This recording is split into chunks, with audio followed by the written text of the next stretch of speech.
ಅಲ್ಲೊಂದು ಸಮುದಾಯವಿದೆ. ಸರ್ಕಾರವೇ ಅವರಿಗೆ ಭೂಮಿಯನ್ನ ಬಳುವಳಿಯಾಗಿ ನೀಡಿದೆ. ಆದರೆ ಅದರ ಮೇಲೂ ಕೂಡ ಭೂಗಳ್ಳರ ಕಣ್ಣು ಬಿದ್ದಿದ್ದು ಅಧಿಕಾರಿಗಳ ಮೇಲೂ ಕೂಡ ಸಂಶಯ ವ್ಯಕ್ತವಾಗ್ತಾ ಇದೆ. ಇತ್ತ ಬಡ ಜನರು ಭೂಮಿಯನ್ನ ಉಳಿಸಿಕೊಡಿ ಅಂತ ಮನವಿ ಮಾಡ್ತಿದ್ದಾರೆ. ಆ ಬಗ್ಗೆ ಒಂದು ವರದಿ ನಮ್ಮ ಮುಂದೆ.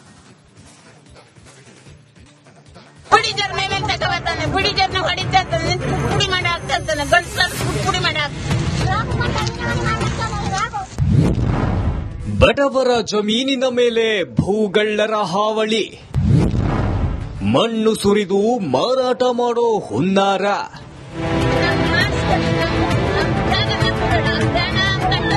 ಜಾಲಿಪಟ್ಟಣ ಪಂಚಾಯತ್ ವ್ಯಾಪ್ತಿಯ ಶೇಡಿಕುಳಿಯ ಬಳಿ 7 ಎಕರೆ ಕೃಷಿ ಭೂಮಿ ಇದೆ. ಅನ್ಯ ಕೋಮಿನ ವ್ಯಕ್ತಿಯೋರ್ವ ಇದರ ಮಾಲೀಕನಾಗಿದ್ದಾನೆ.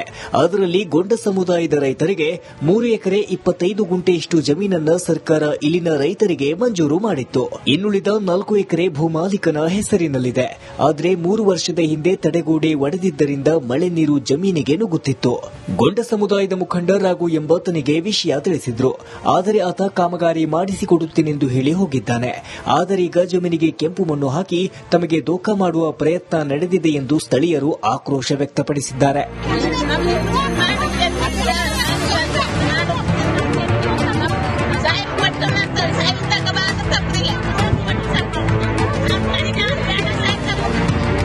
ರಿಯಲ್ ಎಸ್ಟೇಟ್ ದಂಧೆ ನಡೆಸುವವರು ಭೂಮಾಲೀಕನನ್ನ ಸಂಪರ್ಕಿಸಿ ವ್ಯವಹಾರ ಕುದುರಿಸಿ ಜಿಪಿಎ ಪಡೆದುಕೊಂಡಿದ್ದಾರೆ. ಹೀಗಾಗಿ ಅವರು ಮಣ್ಣನ್ನು ತುಂಬಿಸುವ ಕೆಲಸ ಮಾಡಿರುವುದು ಸ್ಥಳೀಯರ ಆತಂಕಕ್ಕೆ ಕಾರಣವಾಗಿದೆ. ಇತ್ತ ರಿಯಲ್ ಎಸ್ಟೇಟ್ ಮಾಫಿಯಾಗಳ ಕೃತ್ಯಕ್ಕೆ ಅಸಮಾಧಾನ ವ್ಯಕ್ತಪಡಿಸಿದ್ದಾರೆ. ಈ ಬಗ್ಗೆ ಸಂಬಂಧಪಟ್ಟ ಅಧಿಕಾರಿಗಳಿಗೆ ತಮ್ಮ ಜಮೀನನ್ನ ಉಳಿಸಿಕೊಡಿ ಎಂದು ಮನವಿ ಮಾಡುತ್ತಿದ್ದಾರೆ.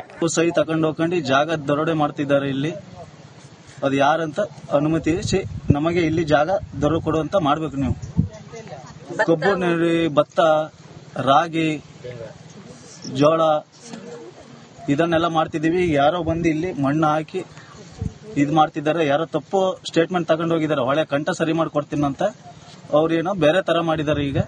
ಈಗ ನಮ್ಗೆ ಪರಿಹಾರ ಮಾಡಿಕೊಡಿ ಈಗ ಅಷ್ಟೇ. ಭಟ್ಕಳ ತಾಲೂಕಿನೆಲ್ಲೆಡೆ ರಿಯಲ್ ಎಸ್ಟೇಟ್ ದಂಧೆ ವ್ಯಾಪಕವಾಗಿ ನಡೆಯುತ್ತಿದ್ದು ಬಡವರು ಅಮಾಯಕರಿಗೆ ಗೊತ್ತಾಗದ ಹಾಗೆ ಜಮೀನನ್ನ ಮಾರಾಟ ಮಾಡುತ್ತಿರುವ ಪ್ರಕರಣ ಹೆಚ್ಚಾಗುತ್ತಿದೆ. ಇದಕ್ಕೆ ಅಧಿಕಾರಿಗಳು ಕೂಡ ಸಹಕಾರ ನೀಡುತ್ತಿದ್ದಾರೆಂಬ ಆರೋಪ ಹೆಚ್ಚಾಗುತ್ತಿದೆ. ಮುಂದಿನ ದಿನಗಳಲ್ಲಿ ಪರಿಸ್ಥಿತಿ ಮುಂದುವರೆದರೆ ಬಡವರು ನೆಲೆ ಕಳೆದುಕೊಳ್ಳಬೇಕಾದ ಸಂಭವ ಜಾಸ್ತಿಯಾಗಿದೆ. ಶೇಷಗಿರಿ ಮುಂಡಳ್ಳಿ, ರಿಪಬ್ಲಿಕ್ ಕನ್ನಡ, ಕಾರವಾರ. ಅಲ್ಲೊಂದು ಸಮುದಾಯವಿದೆ. ಸರ್ಕಾರವೇ ಅವರಿಗೆ ಭೂಮಿಯನ್ನ ಬಳುವಳಿಯಾಗಿ ನೀಡಿದೆ. ಆದರೆ ಅದರ ಮೇಲೂ ಕೂಡ ಭೂಗಳ್ಳರ ಕಣ್ಣು ಬಿದ್ದಿದ್ದು ಅಧಿಕಾರಿಗಳ ಮೇಲೂ ಕೂಡ ಸಂಶಯ ವ್ಯಕ್ತವಾಗ್ತಾ ಇದೆ. ಇತ್ತ ಬಡ ಜನರು ಭೂಮಿಯನ್ನ ಉಳಿಸಿಕೊಡಿ ಅಂತ ಮನವಿ ಮಾಡ್ತಿದ್ದಾರೆ. ಆ ಬಗ್ಗೆ ಒಂದು ವರದಿ ನಮ್ಮ ಮುಂದೆ.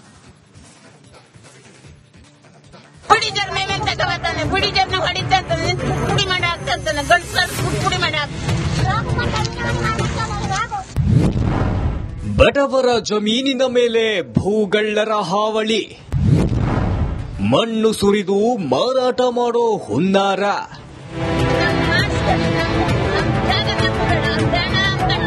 ಜಾಲಿಪಟ್ಟಣ ಪಂಚಾಯತ್ ವ್ಯಾಪ್ತಿಯ ಶೇಡಿಕುಳಿಯ ಬಳಿ 7 ಎಕರೆ ಕೃಷಿ ಭೂಮಿ ಇದೆ. ಅನ್ಯ ಕೋಮಿನ ವ್ಯಕ್ತಿಯೋರ್ವ ಇದರ ಮಾಲೀಕನಾಗಿದ್ದಾನೆ. ಅದರಲ್ಲಿ ಗೊಂಡ ಸಮುದಾಯದ ರೈತರಿಗೆ 3 ಎಕರೆ 25 ಗುಂಟೆಯಷ್ಟು ಜಮೀನನ್ನ ಸರ್ಕಾರ ಇಲ್ಲಿನ ರೈತರಿಗೆ ಮಂಜೂರು ಮಾಡಿತ್ತು. ಇನ್ನುಳಿದ 4 ಎಕರೆ ಭೂಮಾಲೀಕನ ಹೆಸರಿನಲ್ಲಿದೆ. ಆದರೆ 3 ವರ್ಷದ ಹಿಂದೆ ತಡೆಗೋಡೆ ಒಡೆದಿದ್ದರಿಂದ ಮಳೆ ನೀರು ಜಮೀನಿಗೆ ನುಗ್ಗುತ್ತಿತ್ತು.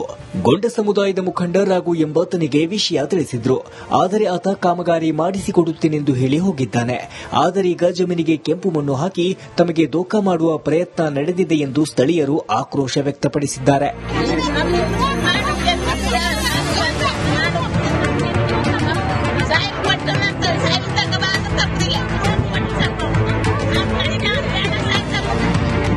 ರಿಯಲ್ ಎಸ್ಟೇಟ್ ದಂಧೆ ನಡೆಸುವವರು ಭೂಮಾಲೀಕನನ್ನ ಸಂಪರ್ಕಿಸಿ ವ್ಯವಹಾರ ಕುದುರಿಸಿ ಜಿಪಿಎ ಪಡೆದುಕೊಂಡಿದ್ದಾರೆ. ಹೀಗಾಗಿ ಅವರು ಮಣ್ಣನ್ನು ತುಂಬಿಸುವ ಕೆಲಸ ಮಾಡಿರುವುದು ಸ್ಥಳೀಯರ ಆತಂಕಕ್ಕೆ ಕಾರಣವಾಗಿದೆ. ಇತ್ತ ರಿಯಲ್ ಎಸ್ಟೇಟ್ ಮಾಫಿಯಾಗಳ ಕೃತ್ಯಕ್ಕೆ ಅಸಮಾಧಾನ ವ್ಯಕ್ತಪಡಿಸಿದ್ದಾರೆ. ಈ ಬಗ್ಗೆ ಸಂಬಂಧಪಟ್ಟ ಅಧಿಕಾರಿಗಳಿಗೆ ತಮ್ಮ ಜಮೀನನ್ನ ಉಳಿಸಿಕೊಡಿ ಎಂದು ಮನವಿ ಮಾಡುತ್ತಿದ್ದಾರೆ. ಸಹಿ ತಗೊಂಡು ಜಾಗ ದರೋಡೆ ಮಾಡ್ತಿದ್ದಾರೆ. ಇಲ್ಲಿ ಅದು ಯಾರಂತ ಅನುಮತಿ ನಮಗೆ ಇಲ್ಲಿ ಜಾಗ ದರೋಡೆ ಕೊಡುವಂತ ಮಾಡ್ಬೇಕು. ನೀವು ಕಬ್ಬು, ಭತ್ತ, ರಾಗಿ, ಜೋಳ ಇದನ್ನೆಲ್ಲ ಮಾಡ್ತಿದೀವಿ. ಯಾರೋ ಬಂದು ಇಲ್ಲಿ ಮಣ್ಣು ಹಾಕಿ ಇದು ಮಾಡ್ತಿದ್ದಾರೆ. ಯಾರೋ ತಪ್ಪು ಸ್ಟೇಟ್ಮೆಂಟ್ ತಗೊಂಡು ಹೋಗಿದ್ದಾರೆ. ಹೊಳೆ ಕಂಠ ಸರಿ ಮಾಡ್ಕೊಡ್ತೀನಿ ಅಂತ ಅವ್ರೇನೋ ಬೇರೆ ತರ ಮಾಡಿದ್ದಾರೆ. ಈಗ ನಮ್ಗೆ ಈಗ ಪರಿಹಾರ ಮಾಡಿಕೊಡಿ ಈಗ ಅಷ್ಟೇ. ಭಟ್ಕಳ ತಾಲೂಕಿನೆಲ್ಲೆಡೆ ರಿಯಲ್ ಎಸ್ಟೇಟ್ ದಂಧೆ ವ್ಯಾಪಕವಾಗಿ ನಡೆಯುತ್ತಿದ್ದು, ಬಡವರು ಅಮಾಯಕರಿಗೆ ಗೊತ್ತಾಗದ ಹಾಗೆ ಜಮೀನನ್ನ ಮಾರಾಟ ಮಾಡುತ್ತಿರುವ ಪ್ರಕರಣ ಹೆಚ್ಚಾಗುತ್ತಿದೆ. ಇದಕ್ಕೆ ಅಧಿಕಾರಿಗಳು ಕೂಡ ಸಹಕಾರ ನೀಡುತ್ತಿದ್ದಾರೆಂಬ ಆರೋಪ ಹೆಚ್ಚಾಗುತ್ತಿದೆ. ಮುಂದಿನ ದಿನಗಳಲ್ಲಿ ಪರಿಸ್ಥಿತಿ ಮುಂದುವರೆದರೆ ಬಡವರು ನೆಲೆ ಕಳೆದುಕೊಳ್ಳಬೇಕಾದ ಸಂಭವ ಜಾಸ್ತಿಯಾಗಿದೆ. ಶೇಷಗಿರಿ ಮುಂಡಳ್ಳಿ, ರಿಪಬ್ಲಿಕ್ ಕನ್ನಡ, ಕಾರವಾರ. ಅಲ್ಲೊಂದು ಸಮುದಾಯವಿದೆ. ಸರ್ಕಾರವೇ ಅವರಿಗೆ ಭೂಮಿಯನ್ನ ಬಳುವಳಿಯಾಗಿ ನೀಡಿದೆ. ಆದರೆ ಅದರ ಮೇಲೂ ಕೂಡ ಭೂಗಳ್ಳರ ಕಣ್ಣು ಬಿದ್ದಿದ್ದು ಅಧಿಕಾರಿಗಳ ಮೇಲೂ ಕೂಡ ಸಂಶಯ ವ್ಯಕ್ತವಾಗ್ತಾ ಇದೆ. ಇತ್ತ ಬಡ ಜನರು ಭೂಮಿಯನ್ನ ಉಳಿಸಿಕೊಡಿ ಅಂತ ಮನವಿ ಮಾಡ್ತಿದ್ದಾರೆ. ಅವಾಗ ಒಂದು ವರದಿ ನಮ್ಮ ಮುಂದೆ.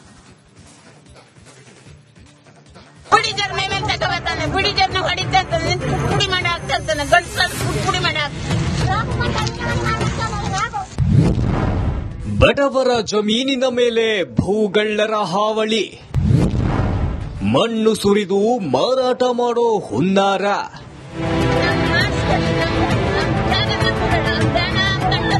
ಜಾಲಿಪಟ್ಟಣ ಪಂಚಾಯತ್ ವ್ಯಾಪ್ತಿಯ ಶೇಡಿಕುಳಿಯ ಬಳಿ 7 ಎಕರೆ ಕೃಷಿ ಭೂಮಿ ಇದೆ. ಅನ್ಯ ಕೋಮಿನ ವ್ಯಕ್ತಿಯೋರ್ವ ಇದರ ಮಾಲೀಕನಾಗಿದ್ದಾನೆ. ಅದರಲ್ಲಿ ಗೊಂಡ ಸಮುದಾಯದ ರೈತರಿಗೆ 3 ಎಕರೆ 25 ಗುಂಟೆಯಷ್ಟು ಜಮೀನನ್ನ ಸರ್ಕಾರ ಇಲ್ಲಿನ ರೈತರಿಗೆ ಮಂಜೂರು ಮಾಡಿತ್ತು. ಇನ್ನುಳಿದ 4 ಎಕರೆ ಭೂಮಾಲೀಕನ ಹೆಸರಿನಲ್ಲಿದೆ. ಆದರೆ 3 ವರ್ಷದ ಹಿಂದೆ ತಡೆಗೋಡೆ ಒಡೆದಿದ್ದರಿಂದ ಮಳೆ ನೀರು ಜಮೀನಿಗೆ ನುಗ್ಗುತ್ತಿತ್ತು. ಗೊಂಡ ಸಮುದಾಯದ ಮುಖಂಡ ರಾಘು ಎಂಬಾತನಿಗೆ ವಿಷಯ ತಿಳಿಸಿದ್ರು. ಆದರೆ ಆತ ಕಾಮಗಾರಿ ಮಾಡಿಸಿಕೊಡುತ್ತೇನೆಂದು ಹೇಳಿ ಹೋಗಿದ್ದಾನೆ. ಆದರೆ ಈಗ ಜಮೀನಿಗೆ ಕೆಂಪು ಮಣ್ಣು ಹಾಕಿ ತಮಗೆ ದೋಖ ಮಾಡುವ ಪ್ರಯತ್ನ ನಡೆದಿದೆ ಎಂದು ಸ್ಥಳೀಯರು ಆಕ್ರೋಶ ವ್ಯಕ್ತಪಡಿಸಿದ್ದಾರೆ.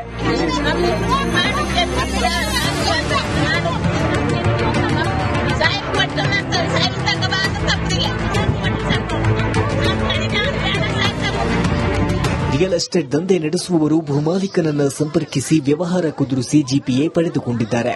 ಹೀಗಾಗಿ ಅವರು ಮಣ್ಣನ್ನು ತುಂಬಿಸುವ ಕೆಲಸ ಮಾಡಿರುವುದು ಸ್ಥಳೀಯರ ಆತಂಕಕ್ಕೆ ಕಾರಣವಾಗಿದೆ. ಇತ್ತ ರಿಯಲ್ ಎಸ್ಟೇಟ್ ಮಾಫಿಯಾಗಳ ಕೃತ್ಯಕ್ಕೆ ಅಸಮಾಧಾನ ವ್ಯಕ್ತಪಡಿಸಿದ್ದಾರೆ. ಈ ಬಗ್ಗೆ ಸಂಬಂಧಪಟ್ಟ ಅಧಿಕಾರಿಗಳಿಗೆ ತಮ್ಮ ಜಮೀನನ್ನ ಉಳಿಸಿಕೊಡಿ ಎಂದು ಮನವಿ ಮಾಡುತ್ತಿದ್ದಾರೆ. ಸಹಿ ತಗೊಂಡು ಜಾಗ ದರೋಡೆ ಮಾಡ್ತಿದ್ದಾರೆ. ಇಲ್ಲಿ ಅದು ಯಾರಂತ ಅನುಮತಿ ನಮಗೆ ಇಲ್ಲಿ ಜಾಗ ದೊರೆ ಕೊಡುವಂತ ಮಾಡ್ಬೇಕು. ನೀವು ಕಬ್ಬು, ಭತ್ತ, ರಾಗಿ, ಜೋಳ ಇದನ್ನೆಲ್ಲ ಮಾಡ್ತಿದೀವಿ. ಯಾರೋ ಬಂದು ಇಲ್ಲಿ ಮಣ್ಣು ಹಾಕಿ ಇದು ಮಾಡ್ತಿದ್ದಾರೆ. ಯಾರೋ ತಪ್ಪು ಸ್ಟೇಟ್ಮೆಂಟ್ ತಗೊಂಡು ಹೋಗಿದ್ದಾರೆ. ಒಳ್ಳೆ ಕಂಠ ಸರಿ ಮಾಡ್ಕೊಡ್ತೀನಂತ ಅವ್ರೇನೋ ಬೇರೆ ತರ ಮಾಡಿದ್ದಾರೆ. ಈಗ ನಮ್ಗೆ ಈಗ ಪರಿಹಾರ ಮಾಡಿಕೊಡಿ ಈಗ ಅಷ್ಟೇ. ಭಟ್ಕಳ ತಾಲೂಕಿನೆಲ್ಲೆಡೆ ರಿಯಲ್ ಎಸ್ಟೇಟ್ ದಂಧೆ ವ್ಯಾಪಕವಾಗಿ ನಡೆಯುತ್ತಿದ್ದು, ಬಡವರು ಅಮಾಯಕರಿಗೆ ಗೊತ್ತಾಗದ ಹಾಗೆ ಜಮೀನನ್ನ ಮಾರಾಟ ಮಾಡುತ್ತಿರುವ ಪ್ರಕರಣ ಹೆಚ್ಚಾಗುತ್ತಿದೆ. ಇದಕ್ಕೆ ಅಧಿಕಾರಿಗಳು ಕೂಡ ಸಹಕಾರ ನೀಡುತ್ತಿದ್ದಾರೆಂಬ ಆರೋಪ ಹೆಚ್ಚಾಗುತ್ತಿದೆ. ಮುಂದಿನ ದಿನಗಳಲ್ಲಿ ಪರಿಸ್ಥಿತಿ ಮುಂದುವರೆದರೆ ಬಡವರು ನೆಲೆ ಕಳೆದುಕೊಳ್ಳಬೇಕಾದ ಸಂಭವ ಜಾಸ್ತಿಯಾಗಿದೆ. ಶೇಷಗಿರಿ ಮುಂಡಳ್ಳಿ, ರಿಪಬ್ಲಿಕ್ ಕನ್ನಡ, ಕಾರವಾರ.